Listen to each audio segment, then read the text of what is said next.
Alors, Florence, je reviens vers vous. Fnac Darty porte une nouvelle vision du commerce qui se veut responsable, avec la volonté de renforcer le volet omnicanal, donc l'omnicanalité, tout en soutenant la croissance digitale. Je lisais dans les ambitions que le groupe vise en effet à un chiffre d'affaires de 30% sur le web pour 2025.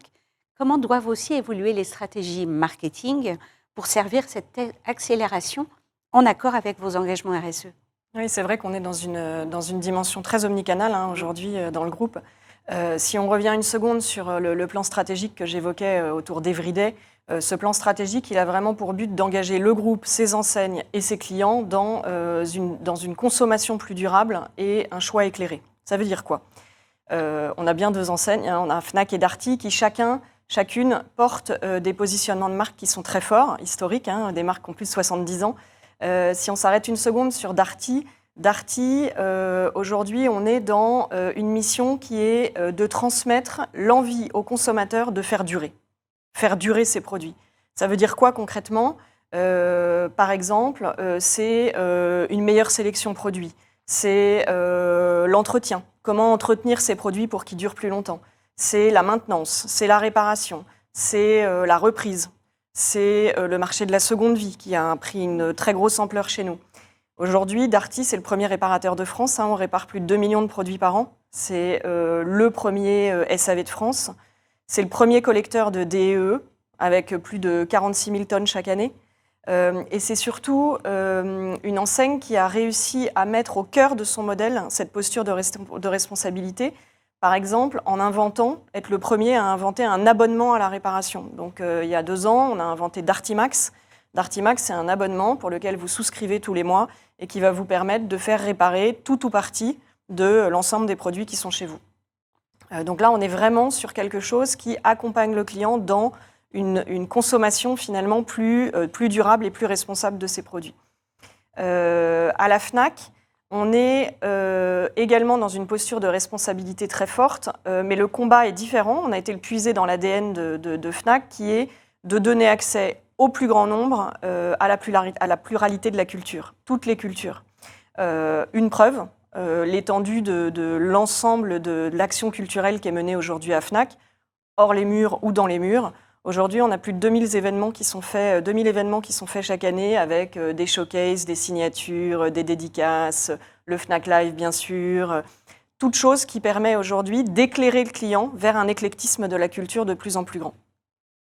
Et sur la base de ça, le rôle finalement du marketing, à partir du moment où on a repositionné nos enseignes avec la responsabilité au cœur, le faire durer, le choix éclairé, etc., l'idée c'est de travailler toutes les preuves avec des nouveaux services, de nouveaux produits, etc., qui permettent justement aux clients d'aller vers une consommation plus responsable.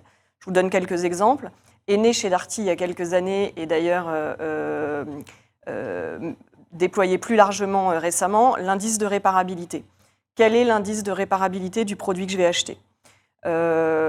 Si c'est une note entre 0 et 10, si un produit a un indice de réparabilité qui est trop faible, soit le fournisseur retravaille, soit le produit sort de la gamme. La notion de produit durable. On a en fait labellisé l'ensemble de nos produits chez Fnac et chez Darty pour donner une notion de durabilité dans le temps. Est-ce que le produit est réparable? Est-ce que les pièces se trouvent facilement? Est-ce que on a un baromètre SAV en fait qui permet de suivre l'intégralité de nos fournisseurs et de les ranker dans le temps sur la durabilité justement des produits qu'ils fournissent. Mais également, on a donné des outils aux clients pour que lui aussi se mette dans cette démarche de responsabilité. Le premier, c'est qui est sorti cette année d'ailleurs, la livraison éclairée. Aujourd'hui, on parlait de l'omnicanal, vous êtes sur le site de Fnac ou de Darty, vous voulez vous faire livrer, on va vous proposer plusieurs solutions, le click and collect en magasin, la livraison express parce que vous êtes ultra pressé, une livraison plus normale. Et là, en fait, le bilan carbone de chacune des solutions que vous allez choisir est fait à cet instant T pour pouvoir faire votre choix éclairé sur une livraison que vous allez choisir la plus responsable possible en fonction évidemment de votre besoin. Le deuxième sujet qui, je crois, est intéressant dans cette posture de responsabilité et dans cette posture de choix éclairé, c'est ce qu'on a mis en place autour de la visio-vendeur. On parlait de l'omnicanal et donc de cette réconciliation entre les sites internet, ma vie digitale et les magasins. La visio vendeur, c'est le parfait trait d'union entre les deux. Je suis sur le site, je démarre une recherche, je cherche une machine à laver. Et là, je me sens un peu courte sur le plan technique, j'ai des questions à poser, etc. Je vois qu'un vendeur est disponible, j'appuie sur le bouton et je rentre en conversation immédiate, en visio, avec le vendeur dans le magasin. Et là, en fait, on est vraiment sur le trait d'union entre le monde digital et le monde physique, entre finalement le 1 + 1 = 3, mais à travers finalement une finalité qui est de pouvoir consommer plus responsable et de choisir de manière plus éclairée. Voilà la posture de responsabilité de nos enseignes aujourd'hui. Est-ce que vous mesurez le NPS de ces nouvelles actions par rapport à un parcours classique? Ouais, ça, c'est très intéressant. En fait, on mesure à chaud et à froid l'intégralité de nos parcours. On a 63 parcours NPS aujourd'hui, donc l'ensemble en fait de nos parcours qui va d'un simple achat en magasin à un parcours SAV, à un parcours de filtering au téléphone où finalement je vais me faire un espèce de pré-dépannage avec un vendeur. Tout ça, c'est avec un technicien. Tout ça est mesuré à chaud. Donc vous recevez un questionnaire et on prend le pouls finalement de ce qui permet d'accompagner les clients ou ce qui au contraire peut constituer un irritant.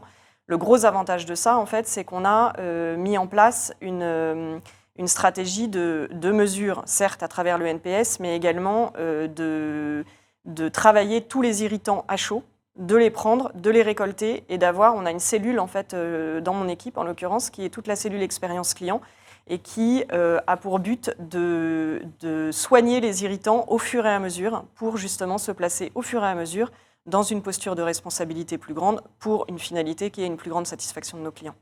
Et dernier point, je pense que le programme de fidélité est censé bientôt évoluer aussi. Ouais, tout à fait.